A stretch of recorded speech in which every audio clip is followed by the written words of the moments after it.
Halo teman-teman, apa kabar? Ketemu lagi di Leadership Talk with Taufan Akbari. Kali ini adalah episode yang keempat.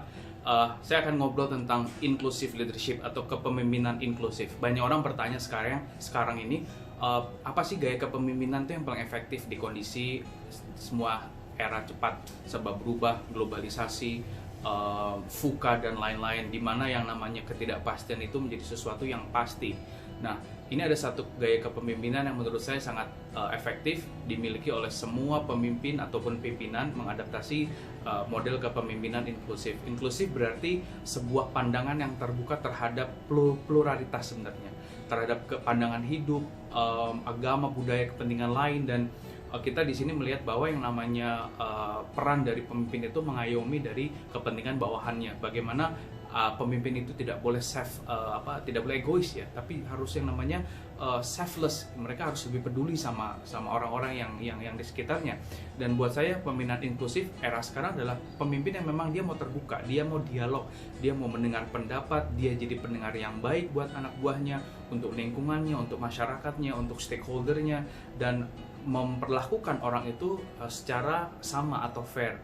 Nah, dimana di sini kalau buat saya kepemimpinan inklusif lebih bagaimana kita memposisikan sebagai pemimpin seorang fasilitator yang mengakomodasi banyak kepentingan. Kenapa? Karena segala sesuatu sekarang berubah. Diversity of market, diversity of customers. Kita bicara diversity of ideas, banyak banget sekarang anak-anak muda, orang-orang pintar sekitar kita yang mereka butuh untuk didengarkan. Nah, tugas pemimpin memberikan ruang dialog, mendengarkan dan mengakomodir gitu, sehingga ego itu tidak mendominasi peran dari seorang pemimpin. Dan belum lagi yang namanya diversity of talent, ya kan? Kita harus bisa mengakui bahwa banyak skill set baru yang hadir di era sekarang dengan perkembangan digital dan teknologi, sehingga hadirnya kepemimpinan inklusif itu sangat dibutuhkan oleh semua lini industri di berbagai macam bidang, sehingga orang-orang yang bekerja dengan kita akan merasa nyaman. Kenapa? Karena merasa dilibatkan, merasa didengarkan, dan merasa diakomodir kepentingannya. Kita sebagai pemimpin juga lebih lega. Kenapa? Kita bisa belajar dari tim kita, kita bisa terbuka dari lingkungan sekitar kita, dan yang paling penting adalah prinsip dari orang-orang yang punya metode kepemimpinan inklusif adalah mereka memperlakukan orang sebaik mungkin. Kenapa? Karena mereka punya pemahaman ketika kita memperlakukan orang sebaik mungkin, kita akan mendapatkan perlakuan yang sama.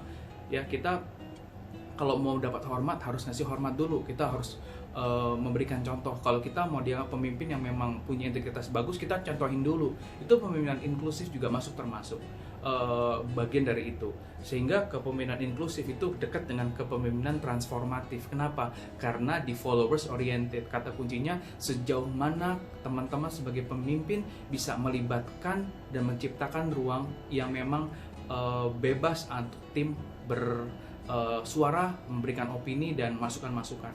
Nah, kira-kira siapa nih pemimpin inklusif di sekitar teman-teman semua? Mungkin bisa sharing di komen siapa sosok-sosok yang menurut teman-teman semua itu punya jiwa kepemimpinan inklusif yang memang mau mendengarkan, mau mengakomodir, nggak mendominasi gitu ya. Nah, semoga saya bisa memberikan informasi sedikit tentang kepemimpinan inklusif. Ini dibutuhkan di mana aja, di level pemerintah, di level swasta, wirausaha gitu ya. Kenapa? Karena sekarang antara anak buah dengan pemimpin itu hampir tidak ada jarak. Yang membedakan hanya mungkin kesempatan untuk mengkoordinir atau memimpin di satu situasi atau kondisi. Sehingga buat saya a good leader is a good team members. So if you cannot be good team members, you cannot be a good followers, dan sebaliknya.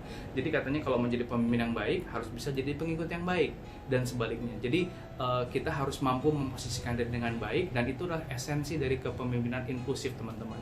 Oke, itu singkat dari saya tentang kepemimpinan inklusif, dan saya menunggu sosok-sosok siapa aja nih, sosok-sosok pemimpin yang inklusif yang katanya juga disebut sebagai seorang pemimpin pembelajar. Itu dari saya, sesi Leadership Talk with Taufan Akbari yang keempat, singkat, padat, dan jelas tentang kepemimpinan inklusif. Tetap semangat and you will become a great leader. You will become a great leader.